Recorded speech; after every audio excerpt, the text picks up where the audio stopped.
그리고 재밌는 게 이날 전반에 직접 프리킥 찼거든요, 해리케인이. 근데 여기 보시면은 케인 또 프리킥 찹니다, 여러분. 막 이런 하소연하는. 그만큼 현지 팬들도 케인이 프리킥 차는 건 못 믿어하는 거죠. 손흥민을 좀 차게 하라고 현지 언론들도 얘기하고 이러고 있는데, 토트넘이 프랑크푸르트를 홈으로 불러들여서 가진 올 시즌 챔피언스리그 조별리그 4라운드 경기에서 3대2 그야말로 펠레스코와 승리를 거뒀습니다. 전반전 45분은 굉장히 흥미진진한 시합이었어요. 토트넘이 이날 선발 라인업에서 페리시치를 뺐습니다. 그리고 3-5-2가 아니라 콘테 감독이 어제 인터뷰 때 얘기했던 것처럼 3-4-3 원래 플랜 A라고 생각했던 그 전술을 들고 나왔습니다. 최전방에 손흥민, 케인, 히샬리송이 나왔고요. 양쪽 측면 풀백에는 이제 세스앤용하고 로얄이 나왔는데 페리시치가 선발에서 없었기 때문에 아마 오늘 손흥민 괜찮겠구나 기대하셨던 분들이 많았을 텐데 뭐 그런 이유였던 어쨌든 손흥민 선수의 활약이 굉장히 돋보이게 이어졌던 경기였습니다. 전반에만 멀티골을 터뜨렸고요. 야, 특히 그 챔스 복귀골 첫 골도 물론 뭐 인상적이었지만 두 번째 골 이 발리골은 뭐 그러신 분들은 없겠지만 혹시 못 보신 분 있으시면 꼭 보십시오. 호이비르가 띄워준 볼을 손흥민 선수가 왼발로 아주 뭐 그 준비를 완전히 그 준비 작업을 하고 기다렸다가 아주 호쾌하게 꽂아 넣었는데 정말 보는 가슴이 뻥 뚫릴 정도로 아주 인상적인 그런 득점이었습니다. 자, 손흥민 선수는 이날 활약, 뭐 당연하죠. 이날 두 골도 넣고 상대 선수 3장도 시켰기 때문에 MOM, 맨 오브 더 매치 선정이 되면서 이렇게 트로피를 들고 웃는 이런 또 모습을 우리에게 보여줬고요. AI 평점도 보시면 저희가 이제 현재 매체 평점은 다른 영상에서 이어서 또 소개를 해드리겠습니다. AI 평점 보시면 후스코어닷컴에서 이제 9.1점 그리고 포트몹에서는 역시 9.1점 굉장히 높은 평점을 줬습니다. 사실 이날 해리케인 선수가 여기 보시면은 7.8, 8.3 이렇게 받았는데 해리케인이 사실 모르겠습니다. 경기를 보신 분들은 아마 대체로 좀 공감을 하실 것 같은데 경기의 관여도가 높진 않았었거든요. 현지 평점들이 굉장히 8점대가 다 많이 넘었었는데 케인이 이제 실축을 하게 되면서 페널티킥을 점수가 좀 깎인 게 이 정도입니다. 아무튼 7.8점 8.3점 이렇게 받았고요. 케인도 뭐 1골 1도움을 기록하긴 했지만 실질적으로 경기에 미치는 영향력이나 이런 부분에 있어서는 손흥민 선수하고 비교를 하자면 손흥민 선수한테 좀 미안한 그런 수준이었죠. 자, 이날 손흥민 선수가 넣은 첫 번째 골, 챔스 복귀골이죠. 케인의 도움을 받았고요. 이로써 손케 합작 50번째 골이었습니다. 프리미어리그에서만 지금 합작골 43골 넣고 있고요. 그리고 챔피언스리그에서 이번이 두 번째 골이었다고 합니다. FA컵, 또 컨퍼런스리그, 유로파리그 이렇게 해서 총 손케 합작골 서로 골 도움을 주고받은 50번째 골 정말 역대급 콤비입니다. 이 정도 되는 콤비가 전 세계적으로도 거의 드물기 때문에 거의 없기 때문에 아주 인상적인 기록이라고 할 수 있겠고요. 자, 그리고 손흥민 선수는 이날 경기가 그 벤트로네 코치가 별세한 이후에 첫 홈경기여서 추모의 시간을 갖는 그런 경기였고 선수들이 다 이렇게 검정색 리본을 완장을 달고 경기를 뛰었는데 첫 골 넣고 이걸 벗어서 코치에게 추모의 의미를 담아서 보내는 세레머니를 또 해서 잔잔한 또 감동을 주기도 했습니다. 자, 아무튼 뭐 이날 손흥민 선수는 그 발리골은 정말 아직도 제가 머릿속에 남아가지고 계속 말씀을 드리는데 그 두 골 외에도 후반전 15분께였죠. 상대 그 센터백인 뚜따 선수 이날 손흥민 선수를 맡겠다고 나섰다가 옐로 카드를 연달아 2장을 받아가지고 퇴장을 당했어요. 근데 그 퇴장당했던 두 번째 옐로 카드 상황이 좀 재밌었던 게 뚜따 선수가 손흥민을 좀 놓쳐가지고 백허그를 했거든요. 주심이 와서 카드를 주는데 누가 봐도 퇴장인지 모르고 주는 것 같은.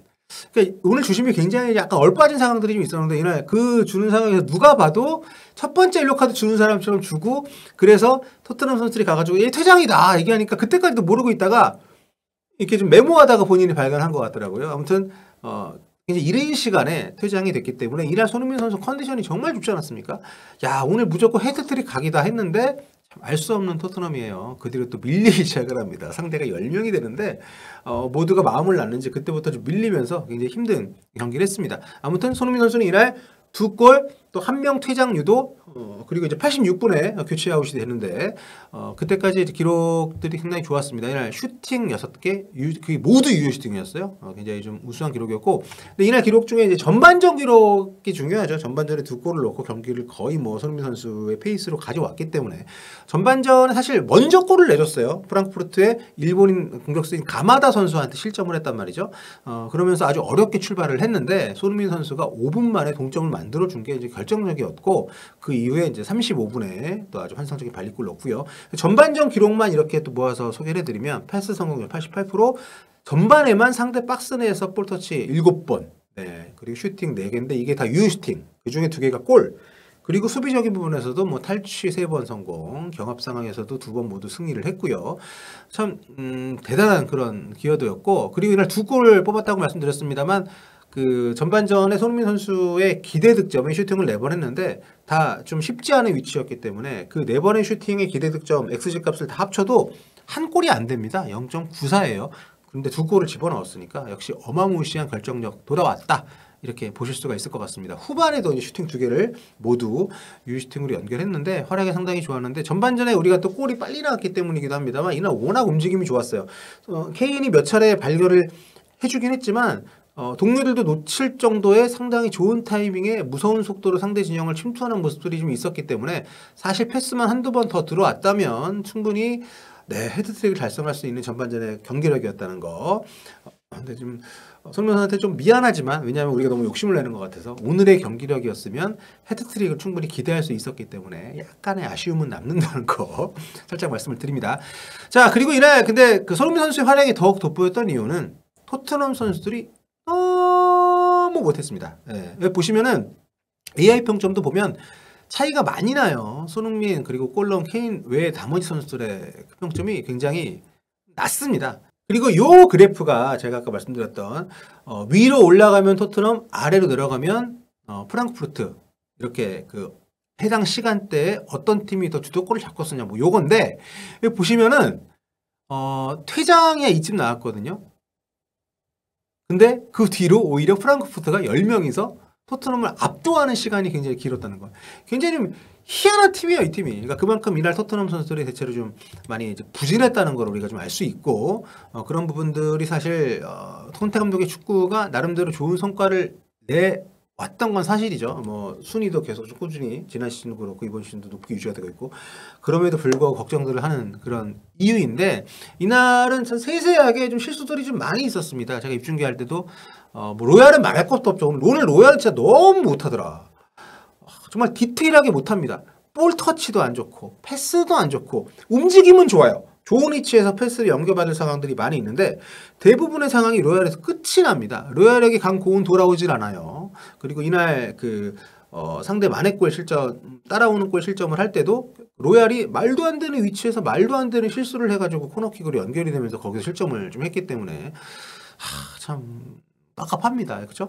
근데 그 로얄이 늘 그렇다 치더라도 이날은 해리 케인도 안 좋았어요. 저는 약간 평점 세탁. 그러니까 케인이 그 페널티킥 골을 좀 많이 넣는 편이기 때문에 페널티킥으로 평가를 좀 세탁한다. 그러니까 현지에서 케인을 약간 놀리거나 좀 좋아하지 않는 분들이 해리 케인 여기에 이제 앞글자들을 P자, 페널티킥 P자로 바꿔가지고 페리 페인이다, 이렇게 약간 좀 멸칭으로 부르긴 하는데, 이날 해리 케인 그마저도 못했습니다. 첫 골은 페널티킥 성공을 시켰지만 두 번째 상황에서 교체 투입된 이 브리안 힘 드러낸 페널티킥을 실축을 했는데 완전히 무슨 옛날 동팡조 슈팅도 아니고 골대를 크게 넘어가 버렸습니다. 페널티킥인데 템즈강 범람슛. 네, 그래서 골 세탁에도 실패를 했고요. 전체적으로 경기 공격 상황에서 관여를 좀 많이 하질 못했던 모습들이 있기 때문에.